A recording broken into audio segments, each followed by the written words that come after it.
Tonight on CBC Vancouver News. A couple seconds later, he ended up, picked up this sword. Deadly shooting. A man dies after being shot by police on Vancouver's downtown east side. Also. And today we are seeing extremely high winds. A powerful wind and rainstorm lashes BC's south coast. And if you ever needed him, he was there for you. Remembering the victims of the deadly virus that has killed almost 1,000 in BC. This is CBC Vancouver News.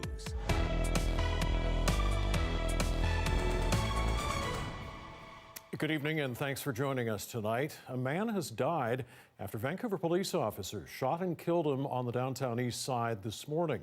And now BC's police watchdog is involved. CBC's Dan Burrett joins us now live with more. So Dan, what happened? Just before 6 a.m., Mike, Vancouver police say paramedics asked for help with a man who had allegedly smashed the window to his room and was throwing large wooden objects out the window near Hastings and Princess Streets, hurting himself. The force says he then went to the street holding a weapon, and they received reports he was chasing people with it. Officers showed up and eventually shot and killed him. A witness says he woke up to yelling outside.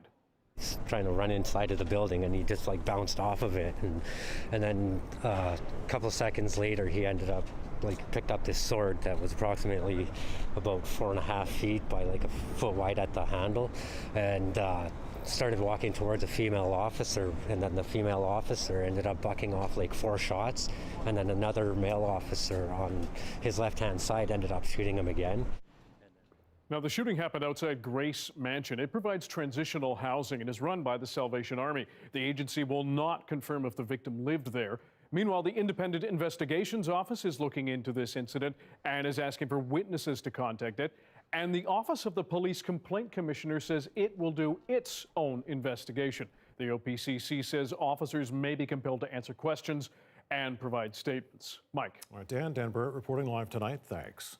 More than 26,000 people are without power tonight in BC as a powerful storm continues to pummel our province, and weather warnings have been issued up and down the coast and on Vancouver Island. Isabel Regam joins us now live with the latest on the storm. Isabel.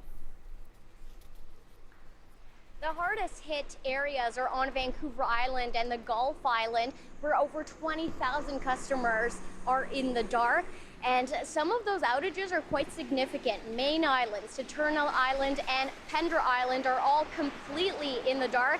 And that's in addition to the 5,000 customers across the Lower Mainland and across the Sunshine Coast still in the dark tonight.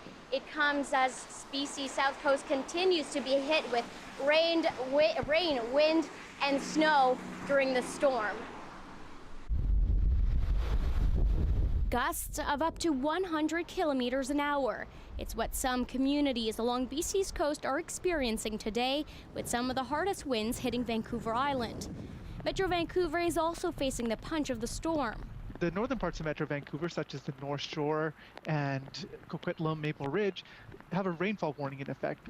And then for the southern part of the Metro Vancouver, for Delta, Boundary Bay, White Rock, we're expecting winds right along the coast to reach up to 70, gusting to 90 kilometers an hour.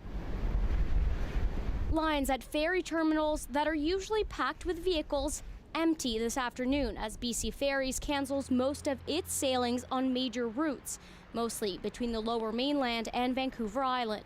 And today we are seeing extremely high winds. Deborah Marshall with BC Ferries says the decision to halt sailings was done for safety reasons. There were various factors that we look at to go into the decision to have to temporarily suspend service. That would be not only the wind speed, but the wind direction, the sea state, and the wave height. A snowfall warning was also issued for the Sea to Sky corridor from Squamish to Whistler. While conditions will ease by Wednesday morning, experts warn of possible washouts near rivers and creeks overnight. Earlier in the day, BC Ferries still had a handful of sailings scheduled for tonight. Those have all since been canceled. That means there won't be any sailings until Wednesday. Now, a note to commuters heading on the Coquihalla stretch of that highway between Hope and Merritt will be shut down overnight from 10 p.m. until 4 a.m. for avalanche control. Mike? All right, Isabel again reporting live for us tonight. Thanks. Let's bring in meteorologist Johanna Wagstaffe now, tracking this storm. I think your sister calls this ugly rain, Joe? Yeah, you know how there's ugly crying? Yeah. We've all been there. It's ugly raining out right now. I thought her report was just bang on. And yeah, I'm about 7-ish kilometers from where Isabel is, and I can confirm it is just as gross here in East Van. We're sort of getting into the heaviest bands of rain right now for Metro Vancouver. The peak winds, believe it or not, are still to come for Metro Vancouver. Take a look at the current satellite and radar shot. I've also put the current wind gusts on, but keep in mind these wind gusts are just at individual stations. I imagine we'll see much higher gusts, as Isabel mentioned, through and 90 kilometers per hour in the next couple of hours. Right now, YVR is seeing gusts over 60 kilometers per hour, but they could really top out as we head in towards the 8, 9, 10 p.m. hour. That's when the cold front will sweep through, and we'll get to the other side of it. So still looking to see the strongest of the winds for both Victoria, the Southern Gulf Islands, and Metro Vancouver in the next few hours. So we are not through the worst of it yet. The winds are easing for northern sections of the island and all the way up towards Haida Gwaii. That front has passed. But again, a couple more hours before we can say we're through of it. So I'll take you through to some sunshine, because we will be rewarded for this, I promise, coming up. Well, we should be. All right, move inside. We'll talk to you again in a bit. Thanks, Joe.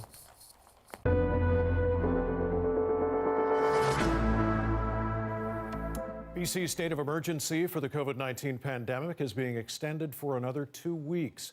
The update coming as, sadly, another 8 people have died from the virus. Our province's total now stands at 954. Since yesterday's update, there have been another 428 positive tests. Nearly 55,000 cases are confirmed in BC. Hospitalizations up slightly to 367. 77 of those patients are in critical or intensive care. Active cases are down to just under 6,500 now. And just over 8,500 people are under active public health monitoring. More than 28,000 people have now received vaccinations. And there's also one new outbreak to tell you about at the Heart Centre at St. Paul's Hospital in Vancouver. And that unit has been closed to new admissions, but the hospital is still open to anyone needing medical attention. Vancouver Coastal Health isn't disclosing how many patients have tested positive. Contact tracing and other safety measures are now underway. Any visitations are suspended until the outbreak is over. The health authority says there is no impact to other areas of the hospital. And just in, an outbreak has been declared at Chilliwack General Hospital in one of the medical units. The ER remains fully operational. Warning coming from one of our province's hotspots tonight. Interior Health says it's seeing another jump in cases in Revelstoke, prompting a public health alert. 85 cases have been reported since the beginning of the pandemic, 22 cases reported last week, more than 3 times that of the previous week. Local officials had expressed concern in recent weeks about the influx of skiers and snowboarders to that area, but the agency says it's not clear what the source of the new surge is. It's reminding residents get tested if they are experiencing any symptoms. The operator of a BC mink farm where animals tested positive for COVID-19 has now euthanized 1,000 of the animals. BC's chief veterinarian says the breeder decided to proactively euthanize the remaining animals on his Fraser Valley operation after 3 tested positive. At least 200 mink died following an outbreak at another operation last month. Both farms remain under quarantine. Some animal rights activists are calling for a moratorium on the practice of mink farming in BC.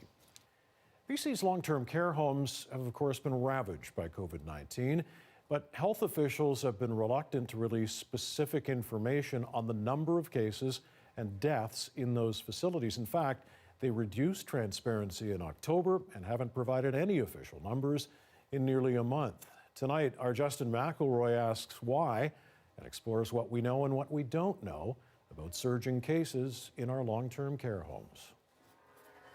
How many cases of COVID-19 are in individual care homes in British Columbia? That's something that's a little difficult to find out.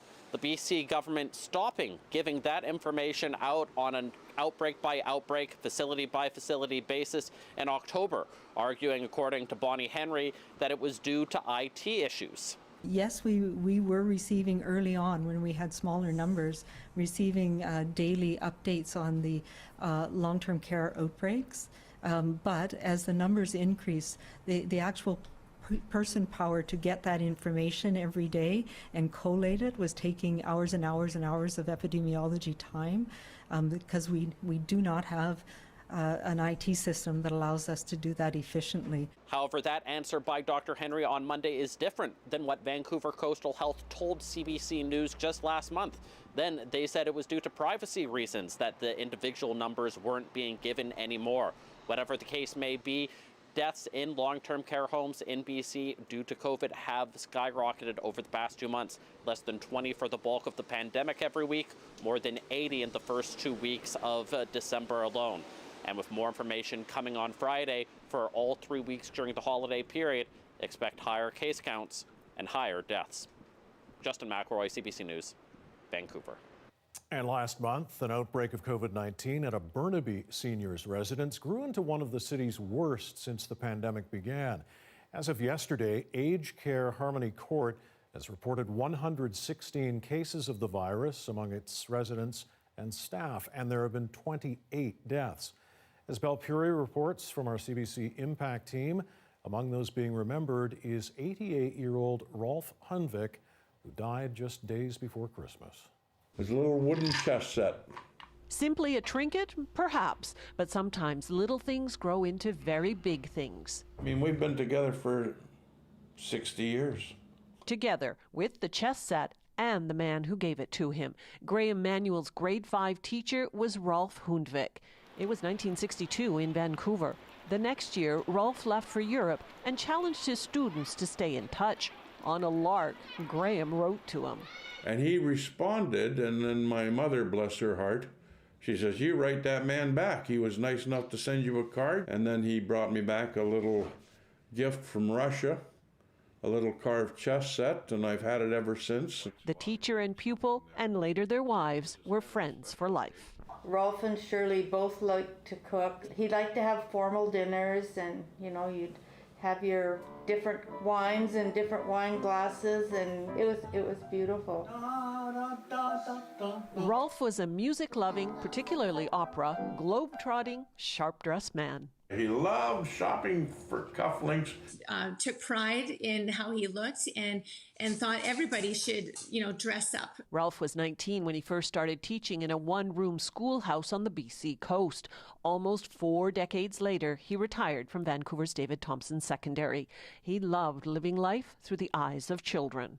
He surprised me on my 13th birthday and took us, Julie as well, to Disneyland. For him to do something like that for me was priceless. A few years ago, when Rolf had a stroke and his wife Shirley developed dementia, the couple moved into assisted living. Last month, COVID raced through their facility. The ongoing outbreak has so far led to 73 patient and 43 staff cases of the virus. High fever, lethargic, and then he started getting better. And he was eating a bit, and then he had a sudden decline. Rolf died 3 days before Christmas. I think family meant a lot to him, and he cherished being with the people he loved, and we loved being around him. And there's just one more thing. This would be right up Rolfie's alley. You like this? Oh. Rolf would have loved it, yes. This is his cup of tea. That's why we're doing it. Belpuri, CBC News, Vancouver.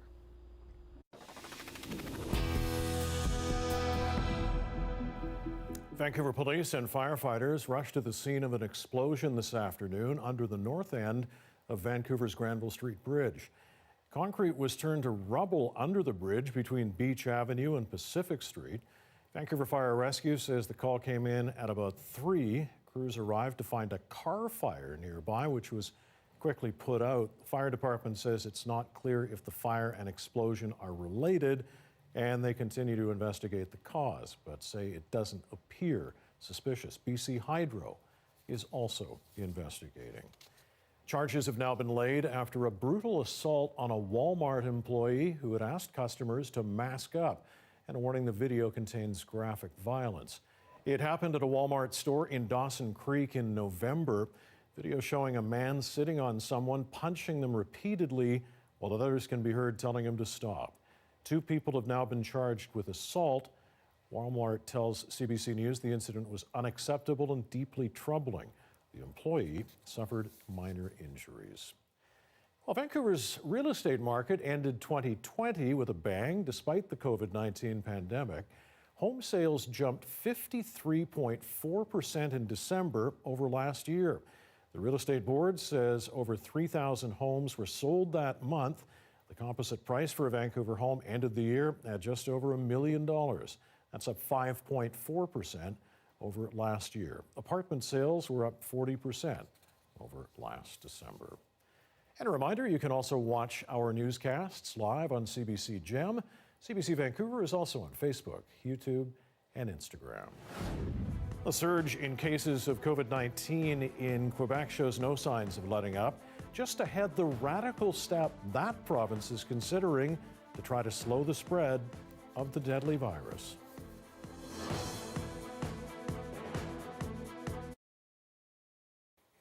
And thanks for staying with us during our commercial-free live stream tonight. Well, Nova Scotia's most valuable ground fisheries stayed strong in 2020 despite the dampening of restaurant demand caused by the pandemic. And as Paul Withers reports, there are hopes the halibut fishery will do even better this year. Halibut is a fishing industry comeback story thanks to people like Gary Dedrick, a small boat fisherman who joined with big boat owners in the 90s to more sustainably manage halibut after years of overfishing. What we're seeing is just a really a massive increase in the stock. From the Grand Banks to Georges Bank, quotas have increased 6-fold since the mid-90s, with export sales alone valued at over $90 million last year. It's the result of favorable environmental conditions for halibut and restraint by the industry, which has voluntarily capped catch levels to ensure the stock keeps growing. The quota could be more, but based on what we do, we're keeping it at a low level instead of the high end. We decided as we've seen the stock start to grow, like now we got something, let's hold on to it. The industry has also funded research, including a long-line survey that captured larger fish missed by the Department of Fisheries, whose trawls sampled small ones, critical information in assessing the stock. I think this is a really successful example of how an industry collaboration can help the science do a better job and then provide better advice. The industry has 7 science projects on the go worth $4 million, including attaching satellite tags that pop off the fish and acoustic transmitters to follow them from receivers installed on the bottom of the ocean. And this is technology that we really never even dreamed about 20 years ago. And here we are today, like doing these things, and it tells you so much more about the. It takes a lot of the guesswork out of what the fish actually does. A key project this year, tagging to see if big halibut, which are big spawners, survive when thrown back after being caught. The practice is considered a discard and currently prohibited by DFO. Industry would like to see a maximum size so the spawners are returned. It is worth considering whether a maximum size would also be of benefit to make sure that those very large animals that are spawners could continue to contribute to the population. In the meantime, halibut landings are holding and the stock is considered healthy and delicious. Paul Withers, CBC News, Halifax. Lots more still to come in just a couple of seconds. The COVID-19 vaccine rollout across Canada and what they're considering doing in Quebec to try to stem the spread of the virus. In the meantime, have a look at rainy Vancouver tonight.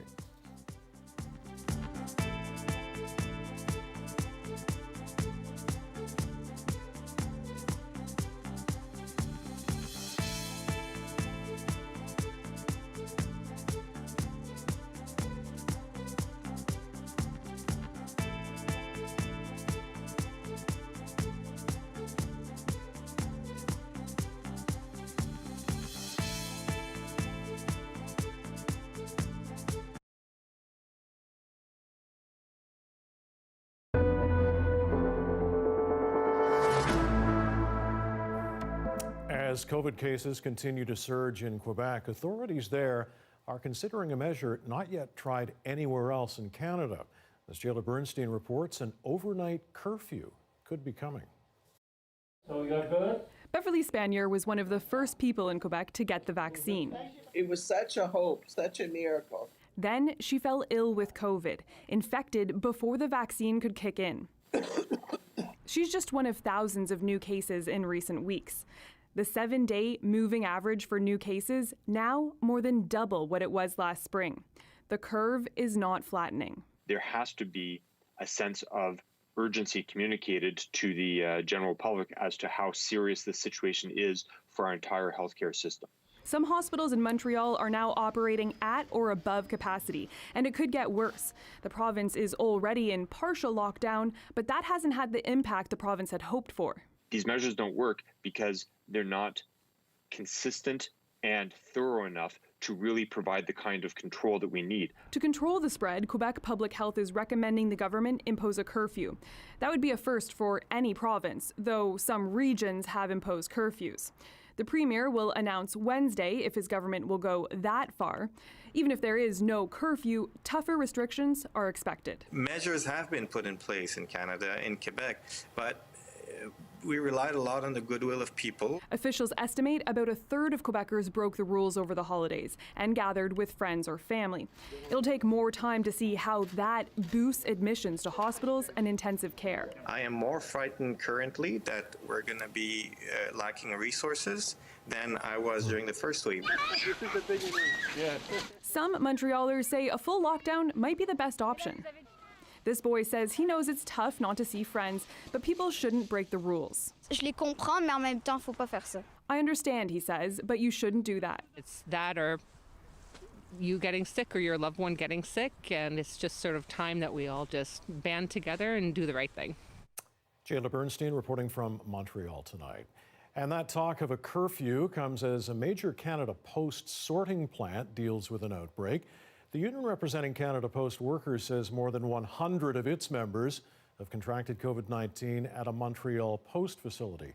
And as Lauren McCallum reports, it claims the post office is refusing to adopt some basic measures to prevent the spread of the virus. The union says about half of the COVID cases were reported here at the 1.5 million square foot mail processing plant in Ville-Saint-Laurent. There's almost 1,000 people that work by shift, so it's a lot of people in the same place.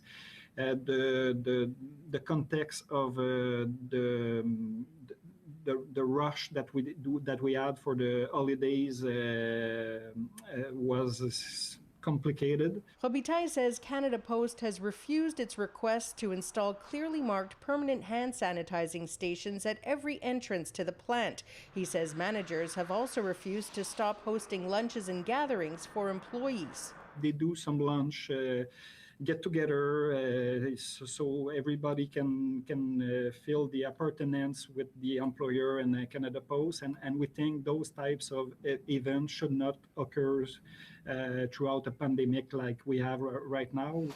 In a statement, Canada Post says, we also regularly remind employees to follow all safety protocols, including physical distancing during breaks in the facility.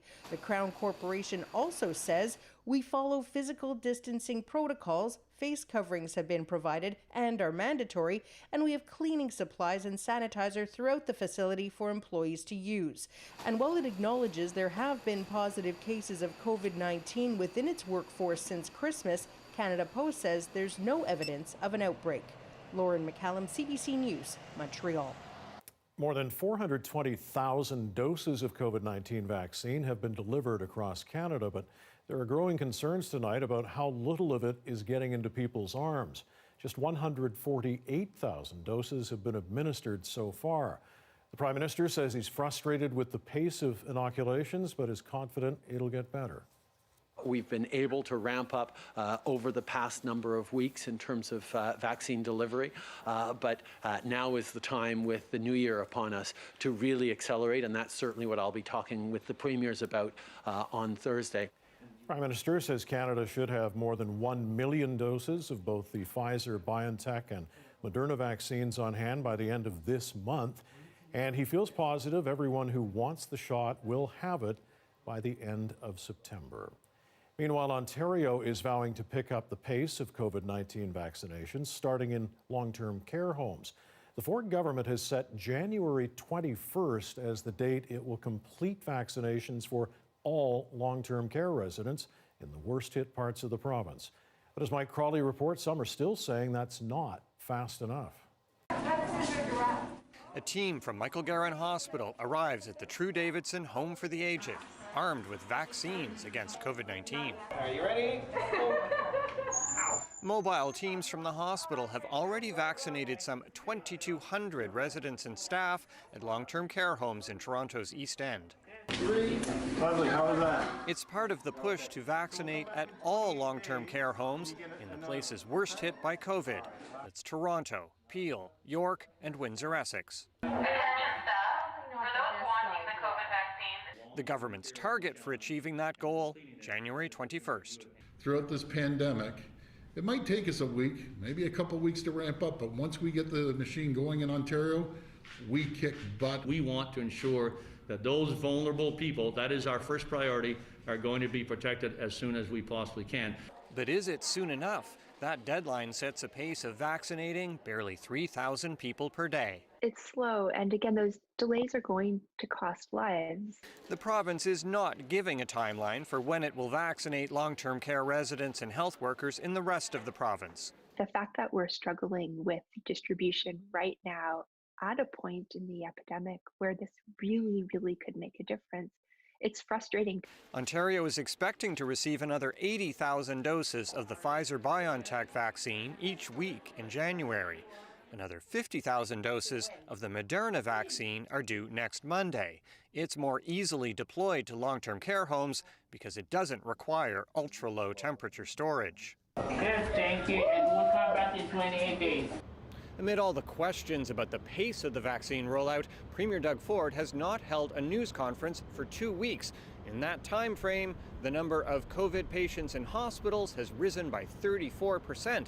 Another 37,000 people have contracted the virus, and more than 540 people have died. Mike Crawley, CBC News, Toronto. In the UK, the normally packed streets of central London are looking a lot quieter this week. One of the world's busiest capitals is in lockdown, along with the rest of the United Kingdom. England and Scotland have joined Wales and Northern Ireland under stay-at-home orders similar to those enforced at the start of the pandemic last April. The move was prompted by worries over a new variant of the coronavirus that has left the healthcare system straining under record surges in infections. Here's how some people in London are reacting to the new rules. The reality is that unfortunately if people won't take responsibility for themselves, then ultimately I suppose the central government has a responsibility to keep everybody safe. I definitely think it was the right decision to make. The NHS hospitals are really full. We're in a similar position as we were in lockdown number 1, so it was definitely needed. I just hope that everyone doesn't struggle too much with having to be indoors again. I think it was probably the guidance that they should have given back in December when they announced that London was going into Tier 4, because I don't think that you can do regional tiers. And across the U.S., hospitals and funeral homes are overwhelmed by COVID-19, California being especially hard hit. In Los Angeles County, health officials say a person is dying on average every 15 minutes. 1 in 5 hospitalized patients is in intensive care. And as Stephen D'Souza tells us, ambulances have even been instructed not to take patients to hospital if their chances of survival don't look good. In Los Angeles, hospital waiting rooms, gift shops, and chapels are now being used to treat patients, with ICUs at capacity. Paramedics have been told to ration oxygen, and that if they can't resuscitate a patient, not to bring them to hospital. And even if they do make it to the ER, we're waiting 2, 3, 4 hours minimum. Each step a reaction to a record surge in cases that is stressing a system that had a bed shortage even before the pandemic. The whole system is working very hard in almost impossible circumstances to make sure that we can keep that flow going. California was once a leader in the effort to slow the spread of COVID-19 in the U.S. Now in Los Angeles County, 1 in 5 coronavirus tests are positive.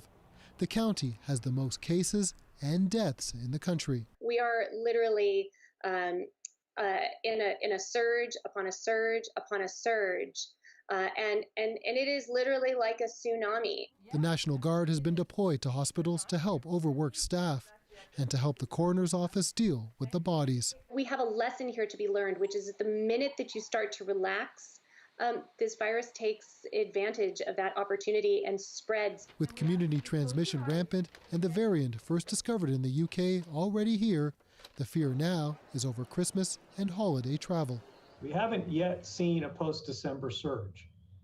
If we do, on top of where we are now, we will go under. The healthcare system will collapse. The way out, experts say, more compliance with lockdown measures and faster vaccinations. But so far, just 1% of the state's 40 million residents have been vaccinated. Stephen D'Souza, CBC News, Calgary. The U.S. election in November left everyone looking at this date to decide who controls the Senate. Why a result in the vote in the state of Georgia likely won't come tonight. Next.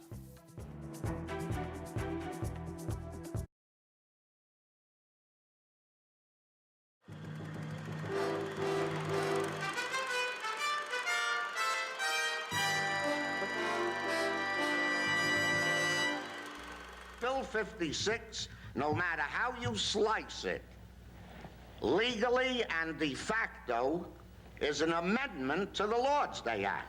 Harry Hammer, the irascible Sunday shopping crusader, was back, along with 24 other speakers.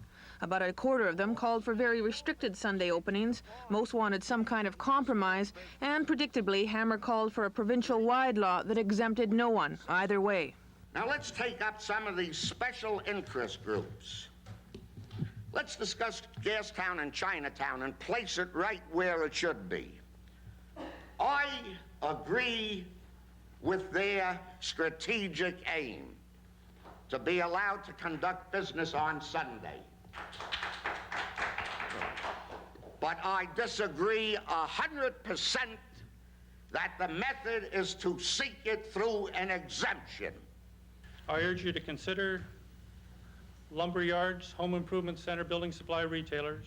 A frustrated Stan Glazier, president of London Drugs, agreed. He told aldermen he's put up $20,000 to barricade part of his store to comply with Sunday shopping regulations. He contrasted that with the attention-grabbing tactics of Gastown merchants who openly defied the law. But others backed the restrictive law.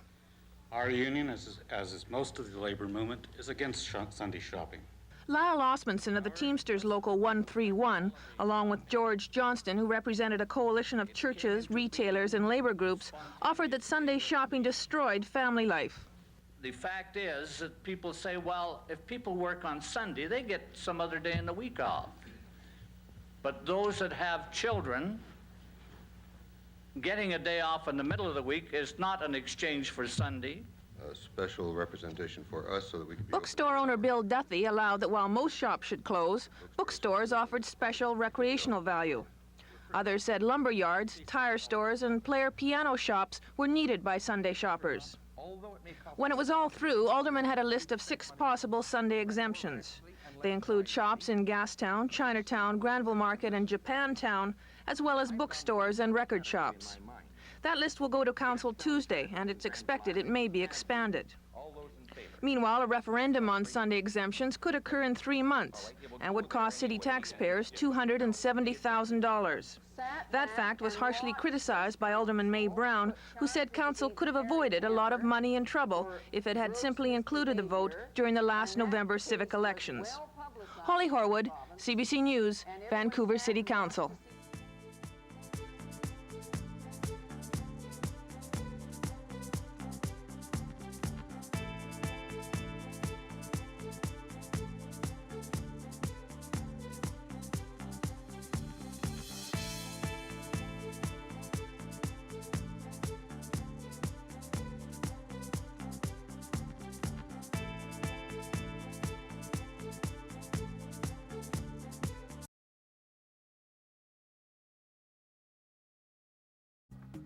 Some of the stories we're following tonight on CBC Vancouver News.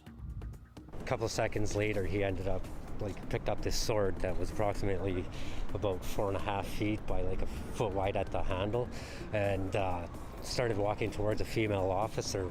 A man has died after being shot by police outside a residential building in Vancouver's downtown east side. It happened outside the Grace Mansion building at East Hastings Street and Princess Avenue just before 6. A witness says the man was moving towards the officers with a large sword when he was shot. The Independent Investigations Office of BC is now investigating. We've actually had 9 routes affected by the high winds today, most notably the 3 major routes between Metro Vancouver and Vancouver Island. A powerful wind and rainstorm is lashing the south coast tonight. Dozens of BC ferries sailings have been canceled. Extreme weather statements warning of snow, wind, and rain were in effect for at least 6 regions, from the north coast to Metro Vancouver and across Vancouver Island. Johanna will have more on the big storm coming up. And BC health officials are reporting 428 new cases of COVID-19 and 8 more deaths today. That ties for the lowest number of fatalities in 6 weeks, but it brings our province's death toll to 954. 367 people are being treated in hospitals, 77 of them in intensive care. A high-stakes vote is underway in one U.S. state tonight. People in Georgia are casting ballots in 2 runoff elections that'll determine whether Republicans or Democrats control the Senate. As Katie Nicholson reports, the outcome could shift the balance of power in Washington. Long, socially distanced lines from the moment the polls opened in Marietta, Georgia. Good morning. Thank you. And a Southern politeness that perseveres despite weeks of bitter division. My opponent, radical liberal Raphael Warnock, he attacked our police, our military. For Republicans, not just 2 Senate seats at play, but the balance of power. If John Ossoff and Raphael Warnock clinch these 2 seats, the Democrats control the Senate for the first time in 6 years. That's in addition to the House and the White House. This is our day. It's about Georgia and about the future of our state. The eyes of the nation are here. Georgia voters have never had more power than you have today. That's the reason the whole world is watching us in Georgia. That's the reason everybody needs to get out to the polls and make their voices heard. Runoffs tend to favor Republicans, but early voting tends to favor Democrats. And in this state, which just flipped blue in November, early turnout has been high. And some are readily admitting they're switching up. I have been a lifelong Republican. This is the first time I've ever voted for a Democratic candidate, just because there are issues regarding our environment, regarding taxation, regarding diversity issues. Complicating matters, the president's attack on the integrity of Georgia elections, which may suppress GOP turnout. There's no way we lost Georgia. There's no way. That was a rigged election. Countered even this morning by local officials. And I know for a fact that our elections have been and are open, fair, and transparent. And for some today, a desire to end the division and the suspense. This needs to get over. That's the challenge. The polls close at 7, but in a repeat of the November election, the results may not be known for days. Katie Nicholson, CBC News, Washington. And it's still too close to call in Georgia tonight. Razor-thin margins in both of those Senate runoff races in Georgia. They're still counting the ballots there. We may or may not have a result our time this evening. Well, a major development in the shooting of a black man by a white police officer in Wisconsin last summer. The district attorney will not lay charges against any of the officers involved in the shooting of Jacob Blake. It is my decision now that I announce today before you that no Kenosha law enforcement officer in this case will be charged with any criminal offense based on the facts and the laws. Blake, who was unarmed, was shot 7 times in the back and left paralyzed in August. The shooting set off a wave of demonstrations condemning police brutality and racism. More than 250 people were arrested in the days that followed, and a 17-year-old white teen was charged in the shooting deaths of 2 white men. Blake's shooting happened 3 months after the death of George Floyd in Minneapolis. Charges were laid in that case. It is quickly becoming a favorite of high-end restaurants and home chefs. Coming up, the Canadian province farming snow beef. And at 6:39, there's a live shot of a very blustery Grouse Mountain on the North Shore tonight. Snow up there, a lot of rain and wind down here. Johanna is tracking the storm. Her forecast is next.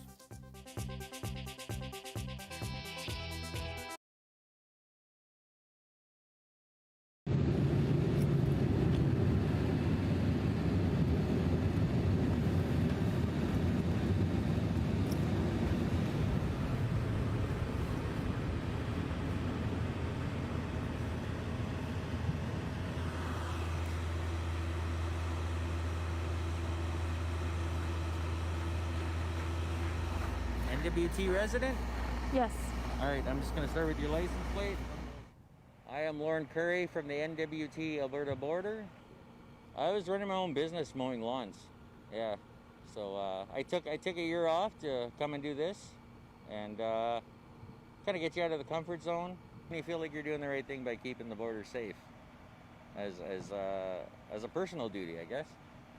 You pretty much stare at a computer screen and then just wait for a vehicle to come in and you take their info, if it is getting the make and model of their truck and, you know, that type of stuff. So usually we do 4 on and 6 off, and on those 4 on, it's usually 12-hour shifts. So 7 till 7 and 7 till 7. And yeah, it's a long shift, but I don't mind it.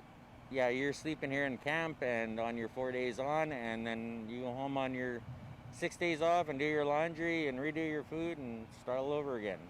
The lodging's provided. Everything else is pretty much your own, whether it be your bedding, your food, your clothes. Yeah, you bring enough for 4 days and then hope for the best you didn't forget anything. Man, you'd be amazed how many people are actually happy that we're here, you know, and knowing that we're trying to help them. It's kind of like a pat on the back. I mean, you can see it in their face, you know, that you know, because, I mean, everybody's got grandmas and elder in their family, and they'd hate to see them, you know, deceased because of this. They have noticed that there is no cases here, and I think that is the big difference. Awesome. Well, have a Merry Christmas. Thank you very much.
Market Report is brought to you by Fortis BC. We've got even bigger rebates. Rebate? Whoa! On select high-efficiency equipment for business, but only for a limited time.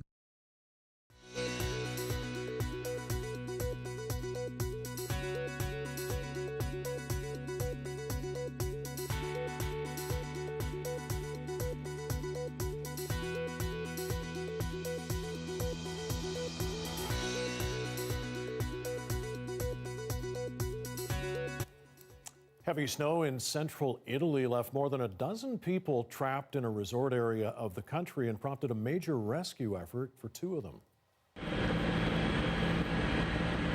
Firefighters had to use a helicopter to rescue a mother and son trapped in a home because all the access roads were blocked by snow. Local authorities were eventually able to clear the roads to allow another 16 people to get out safely.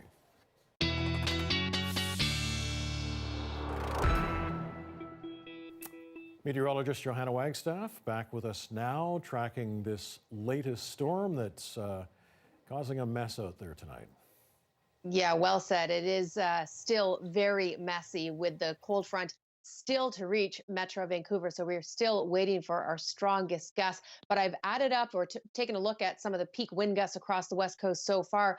Take a look at this map where we saw Category 3 hurricane force winds for parts of Haida Gwaii and central and northern coastal sections. Tofino over 90 kilometers per hour plus heavy rain and those big waves. Victoria 78 kilometers per hour and counting. We're going to continue to see those gusts pick up for Victoria, the Southern Gulf Islands, and Metro Vancouver. So we still have the warnings in place for the island, but just zooming in on Metro Vancouver, southern sections, it's the wind, northern sections and Maple Ridge, Coquitlam, it's the heavy rainfall, and in the red, we still have that snowfall warning as things pile up for Whistler and the Sea to Sky. And hearing reports over the past few hours of some wet snow mixing in higher elevations of Metro Vancouver.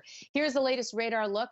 We're actually catching, believe it or not, a bit of a break, but the cold front is still not here yet. The edge of it is actually just going through Tofino right now. So we will get that cold front, bring our strong wind gusts in the next couple of hours before things clear out. Watch as I take you through the timing of that cold front.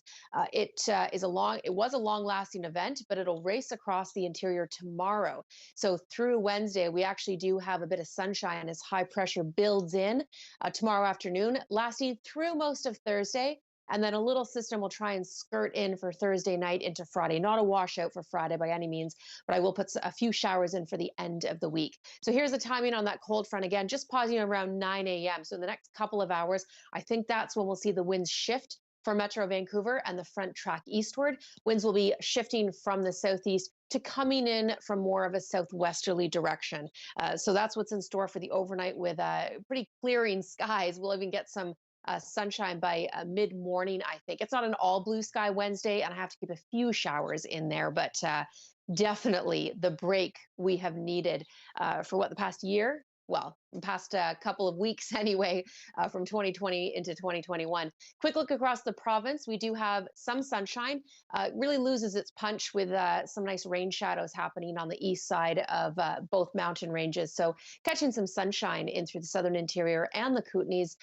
We've got windy conditions for everyone, though. Breezy, 40 to 50 kilometer per hour winds, and pretty wet still up towards Prince Rupert. The forecast is probably the best one we've seen in quite some time. Morning showers tomorrow. We'll keep that sunshine through the afternoon and into Thursday. There's the blip on the Friday forecast, but then I think we'll return to the sunshine just in time for the weekend. I'll keep my eye on that closely. So that is the silver lining we need to get through to make it into the sunshine. I think we can do it. That's the wet West Coast, Mike. Taking you to the prairies now. Saskatchewan is sort of known for farming and ranching, but apparently it's not all about canola and raising Angus beef. No, it's not. A local farmer is creating a boutique product called snow beef, and as Laura Scarpelletti turned out, it's quickly becoming a favorite of high-end restaurants and home chefs. Holsteins are milked 3 times a day. But the dairy farm doesn't need all its heifer calves. The remainder are used for something very different, snow beef. Snow beef is the combination of full-blood Wagyu genetics hailing from Japan that are crossed over on Holstein genetics that we have on our herd and that we've milked for 3 generations on our family farm. And these resulting calves, creatures that we have right here, these are the animals that create the delicious snow beef. The resulting beef is very different from what you would typically buy at a grocery store. And the main thing that sets it apart is fat. So not only does it contain a lot more intramuscular fat or marbling, which is hailed by chefs and home cooks throughout the world because of the added fat content and butteriness that you'll get in your steak from it. But the fat itself is just a completely different fat too. It's like the difference in going and getting a vegetable oil in the supermarket. You can get your cheapest oils, your canola oils, up to your sunflower or your olive oils. There's a wide variety of them. And with beef, it's no different. All that work and time is visible in the packaged product. When we talk about snow in the beef, this is what we're after. There's all this intramuscular fat that's running through the beef. And when you cook that steak, all that fat will melt away. And that's what gives you that buttery taste to the meat and gives you a really good texture and the best bite of steak you'll have of your life. Prairie Meats in Saskatoon is the latest business to partner with Crosby and sell packaged snow beef cuts. Customers are always looking for something unique and special. It's not a cut of meat that you might use every single day, which is fine because we don't produce enough. It is a special occasion or, you know, an evening out instead at home with this product. But also the element of it being local. People want to support that end of the, you know, the spectrum. In Regina, Chef Jonathan Thauberger uses every part of the snow beef that comes through his kitchen doors. Snow beef is often offered as a butcher's cut and a carpaccio on the menu. Customers can sometimes even enjoy a snow beef pemmican appetizer. When we came about the Holsteins, it was really interesting. Just for example, the strip loin is about twice the size of an Angus cross. Crosby's leap of faith speaks to some beef producers getting creative with their products as a way to stand out in a massive market.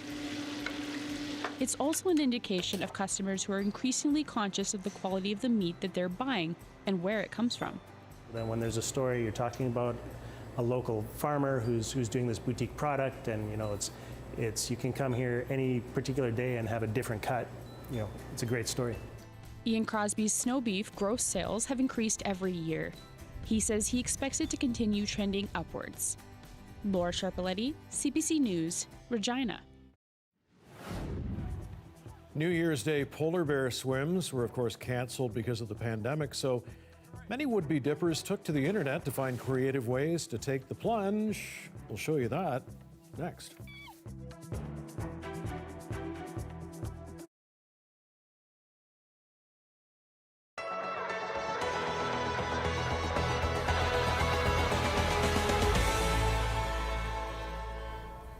Staff at Outer Limits Sports knew back in September that they'd have to place more orders to have enough stock for the holiday rush. That's because people were already coming in, looking for snowshoes, bikes, and downhill and cross-country skis. People were shopping earlier. I think there was some fear that maybe places would run out of stuff, which clearly was the case because that happened here, or that things might shut down, which was also the case.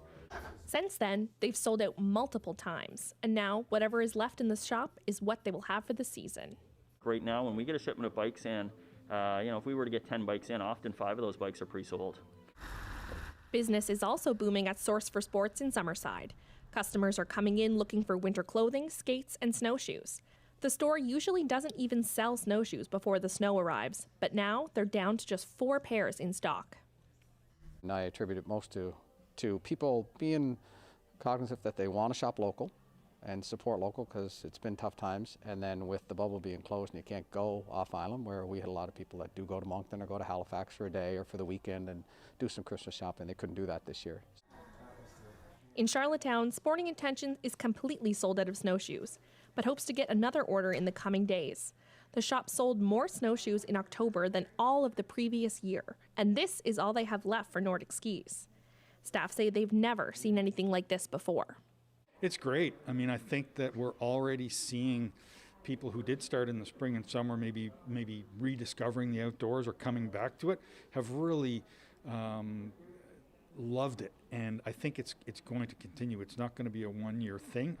Back here at Outer Limits Sports, there's a waitlist on some items that stretches into 2022. And it's not because these shops aren't trying to order more stock. Stores here say suppliers are simply sold out due to global demand. Nicola McLeod, CBC News, Charlottetown. Angie Banks and Debbie Rousel are finding their way to the entrance of the Oval. Everything looks just a little bit different. Excited, the first time this year. Yes, skating is back, but you had to have pre-registered. Once inside, there's contact tracing and a red band to put on. Now you can lace up. That's what Alex Pascal is doing for his son Lucas, but first he had to figure out pre-registration. I wasn't able to do it at first, so I had to call someone and explain to me, so it's not like the regular way to do things. Right. But you're here. I'm here, yeah, so it worked in the end perfectly, yeah. I found the online registration, once you figure out exactly where to go and the steps to take, does take a little bit of time. And the phone line to register has been swamped. But the chance to skate outdoors? Just go with the flow. These are early days, though, and like everything else in COVID times, the kinks will work their way out. You can no longer just spontaneously show up to skate anymore, but everyone was just happy to be on the ice. Ice is beautiful, and you know, it's a great way to start the new year. The best New Year's gift. Colleen Jones, CBC News, Halifax.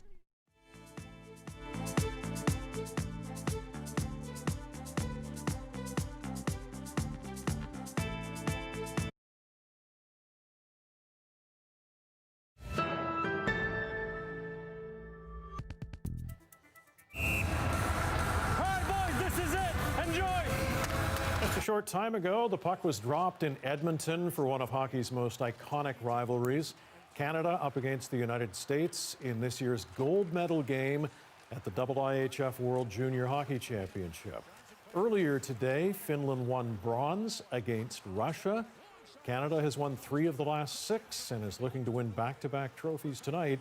The U.S. last won in 2017. And there's about 8.5 minutes left to go. In the first period, early on, Joe, no score between Canada and the United States. Okay, well, fingers crossed. Sticking with our ice theme, elsewhere, some Ottawa residents have been noticing strange shapes on the famous Rideau Canal.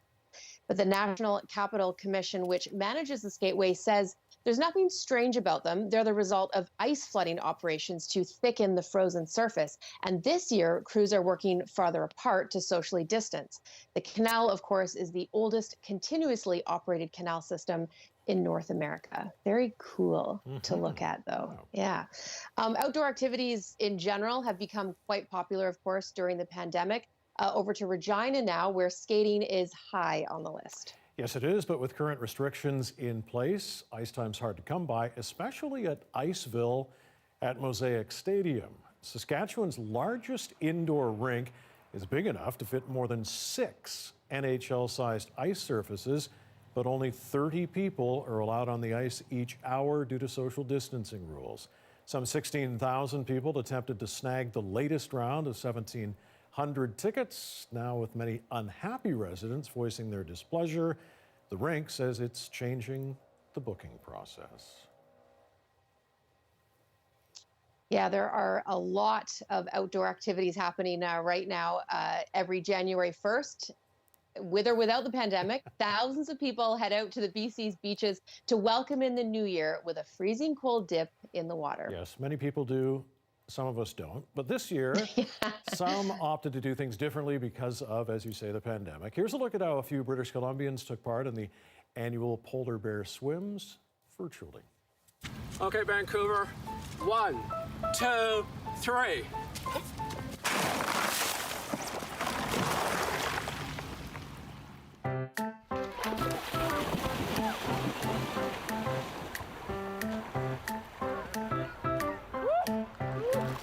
Gonna wash off 2020 and bring in 2021 with fearlessness. With a lot of social distance, as you can see, we're only here.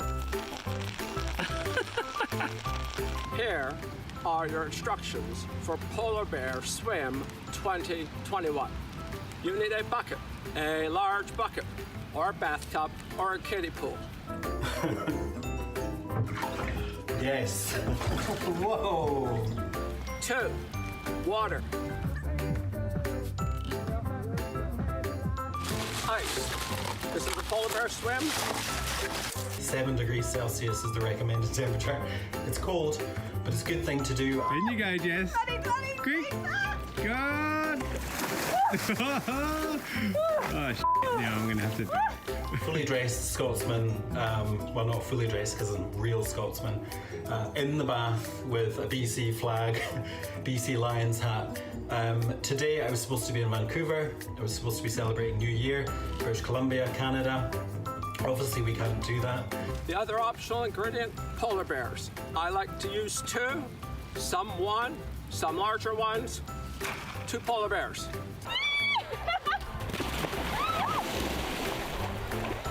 Yeah, Happy New Year. Hope to see you bobbing about in English Bay this time next year. Bye-bye. And that's the Polar Bear Swim 2021. Yes, a different version of it this time around, that's for sure. Yeah, I probably will not be seeing them. Yeah, we will not be seeing you in the waters next year, but we salute you for both this year and all future years. Exactly. All right, just quickly before we go, the U.S. up 1-0 on Canada now, late in the first period. Come on, guys, you can do it. Dan's here at 11 after the National. Thanks for watching. Good night.